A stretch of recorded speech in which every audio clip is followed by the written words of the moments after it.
Hey everybody, I'm fine. Just running about 2.5 miles in, got overheated. No CPR, no special measures, just checking me out. See you back on the Hill. Senator Tom Tillis speaks from a hospital bed after quite a scare this morning. He collapsed during a race in Washington, D.C. Good afternoon, I'm Maggie Newland. Hello everyone, I'm Russ Bowen. He was taking part in a 3-mile race for lawmakers and the media. Our Mark Meredith with our CBS North Carolina Washington, D.C. Bureau joins us now live from the race location with the very latest. Mark.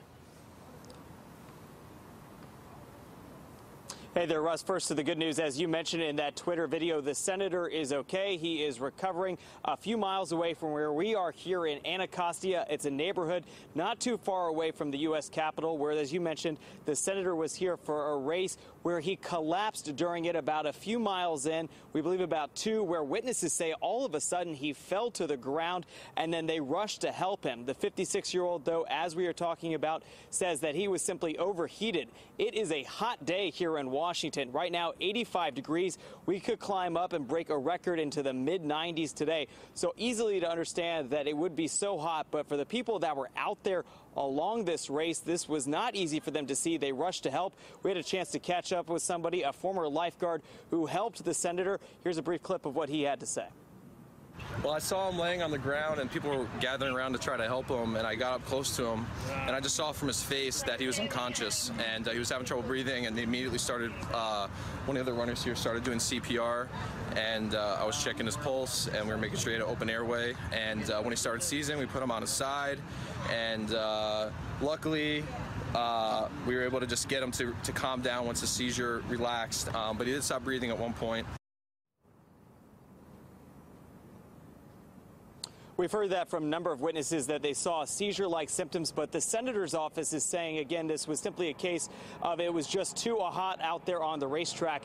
Tillis has run this specific race before. He's a well-known athlete there, and as you heard in that Twitter video at the top of the newscast, he has plans to return to the Capitol Hill, to return to the Capitol as soon as possible. We're still working to gather the latest on his condition, but for now, reporting live in Washington, I'm Mark Meredith. Russ and Maggie, back to you guys. That update. All right, we're now going to go to the North Carolina General Assembly, where Senator Tillis was a state lawmaker and Speaker of the House. Our political reporter Bo Minnick spoke to former colleagues, and Bo, I know they had a lot of reaction.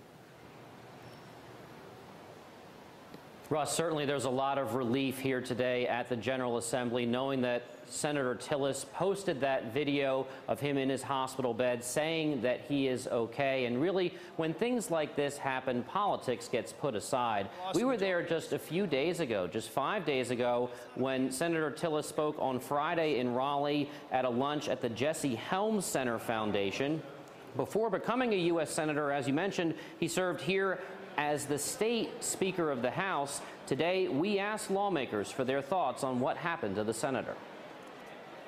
The initial reports were concerning, but sounds like things are going well. We certainly wish him a speedy recovery. There's a little bit of a family for those of us that are in the legislature. No matter what side of the political aisle you're on, you get to know each other, you get to know each other's families, you always worry about each other, and so I'm just really glad that he's okay. We talk with him. I talk to him on the phone from time to time. He's certainly been helpful to us, hasn't forgotten where he was several years ago.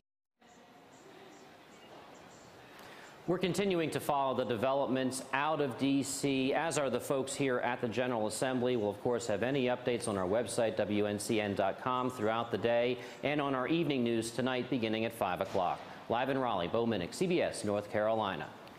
Thank you, Bo. And